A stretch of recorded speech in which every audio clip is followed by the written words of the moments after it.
Hi there, I'm Mike, and what I have for you today is, what is this, September's Zanini Box? Probably.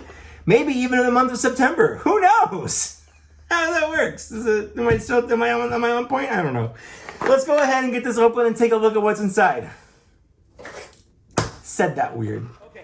Okay, so if you're not quite sure what Zanini Box is all about, for some reason, if you haven't watched any of my other many Zanini Boxes, by the way, he sends these to me for free. And if you want to get any of these, there's a link down the downstairs area. If you use my name, mikekaess, you do get 10% off. That's the extent in which I get paid to do these. Other than that, it's just, this is my own opinion.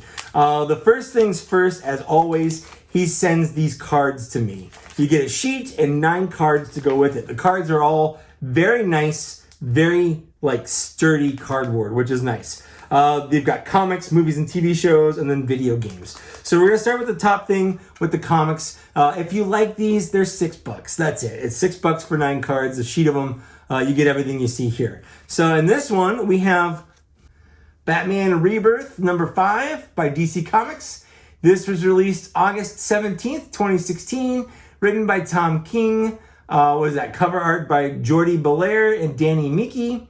It's a good cover. I like that cover. Now on the back, I don't know all of this stuff off the top of my head. On the back, all of this stuff is right there. So if you're into this stuff, this is a fun set. I really do like these cards. The next one here, we have The Amazing Spider-Man #2, published by Marvel Comics, of course, in May 10th, 1963, written by the amazing Stan Lee, cover art by the even also amazing Steve Ditko. That's the Vulture there. The old man Vulture, not the Michael Keaton old man Vulture. And then lastly, we have Action Comics. Well, lastly for comics anyway. We have Action Comics #6. This was published by DC Comics on November 2nd, 1938, way back in the day. Written by, Paul Gustafson and Sheldon Moldoff. Cover art by Lee Mialia. And what is that's just like a gorilla going on there? I don't really know. I feel like people in the 30s, they were just interested in just really boring stuff. I just none of this would interest me. I would not look at that comic and go, "Whoa, there's a man and a gorilla? I gotta know what happens." I couldn't care any less about what happens to that man and that gorilla. Next, we have a movie that I hadn't heard of growing up until I was an adult. Mostly, I guess, because it was released on June 25th, 1982, just 2 months after I was born. That is Blade Runner, directed by Ridley Scott, distributed by Warner Brother Pictures. It's 117 minutes long, stars, of course, the legendary Harrison Ford. I honestly, not a fan of the original movie. Actually, I'm not gonna lie. I haven't seen the second one with Ryan Gosling in it. This one, though, completely different. This is Jurassic Park. Jurassic Park's one of the best movies ever made. I was obsessed with it. I read the book as a kid. I like the movie better, although it's a Michael Crichton book. It is what it is. This is directed by Steven Spielberg. Released on June 11th, 1993. It blew my tiny little 11-year-old mind. It had dinosaurs in it, and it was great. Loved it. Can't say enough good things about it. Next, we have season 2 of Lost. 24 episodes, released 2005 on ABC. Lost season 2 was pretty good. I think that was 2005. So that wasn't during the writer's strike. I think the writer's strike happened 2007. But Lost was one of those things that I got out, I think, around the 4th season when I realized that we weren't really going to get any answers ever. And we really didn't. And so I feel like I didn't waste any time. I even went back and tried to rewatch it after the show ended. And I think I got to the 4th or 5th season again. And I just couldn't. I still haven't seen the end because I just don't care to. Anyways, now we're moving into video games. We have Crash Bandicoot 4, developed by Toys for Bob. Crash Bandicoot 4, it's about time. Mostly because I think there was a really long time in between 3 and 4. I think 10 years or something like that. Maybe less than that, but it's a long time.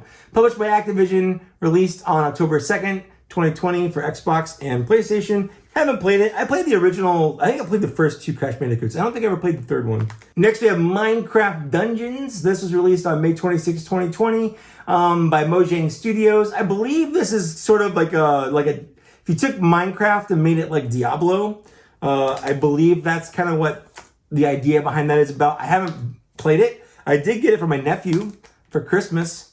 So, or I think I told my parents to get it. I don't know. And then lastly, we have Tennis, released by Activision for the Atari 2600 in 1981. I mean, I'm pretty sure I played Tennis, but like it's one of those Atari games. Like, I don't know. They all kind of blend together. Okay, so those are the cards. If you like those cards, $6 and they could be yours. We're moving on to the pins. Now, keep in mind, all these pins, if pins aren't your thing, they can be magnets. Magnets are a little bit more expensive, but you can get them as magnets instead. He sends me all of them. I think you can get everything here for like $35. But anyways, let's look at the pins / magnets. Starting off with the first one. By the way, it's $15 if you want to get the pins. It's $20 if you want to get the pins and the cards. First, we have Call of Duty. Now, I don't actually really like Call of Duty. I've never been a Call of Duty fan. I played Battlefield a lot. Battlefield 1942, Battlefield 2, and I think Battlefield 3. And then I also played the Battlefront games. I've played the newer ones, but I've mostly played the original 2 back in the mid-thousands. But yeah, Call of Duty, it's fine. And I do like, it's another one of those pins that's just the logo. And I do dig that. I like that a lot. All right, moving next, we have Katana from Mortal Kombat. I think I've said this before. Never been a huge Mortal Kombat fan. I don't dislike it, but I don't like it as much as other people do. I've always been more of a Street Fighter person. Next, though, we have one of my favorites. We have Luke Skywalker as part of the Star Wars pins here. Love me some Luke Skywalker. Now, this is kind of weird. It looks like the Tatooine Luke, but it doesn't look like he has a blue lightsaber to me. So I'm not really sure what's going on there, but whatever, it's fine. And then next we have the Thundercats. This is Panthro. I mean, I really liked Panthro as a kid. He was one of my favorites.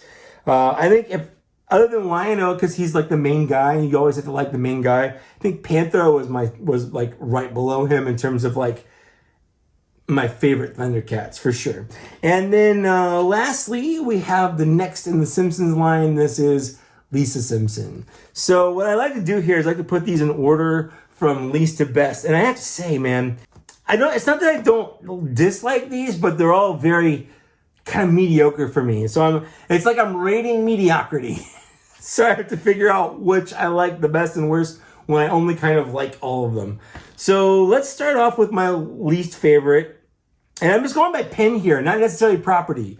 So I'm gonna have Lisa as number 5. I'm gonna have Katana as number 4. I'm gonna have Call of Duty, and again, I'm just doing these as pins. I'm gonna have Call of Duty as number 3, Luke Skywalker as number 2, and Panthro as number 1. That is what I like the best. So let me know, what did you like about this down in the downstairs area? Again, if you wanna buy any of these, there's a link down in the downstairs area. Use my name, get 10% off your first order, and there's that. So thanks so much for watching. If you would like to support the channel, you can join these people here on Patreon. These people have supported me at the unboxing level or higher. Thanks so much, guys. It means a lot to me that you do that. If Patreon's not your thing, there's a join button down there. You can support the channel as a channel member, or you can just like, share, and subscribe. That goes a long way to helping out the channel as well. Thanks so much for watching. Thanks for getting this far, and I'll see you later. Bye.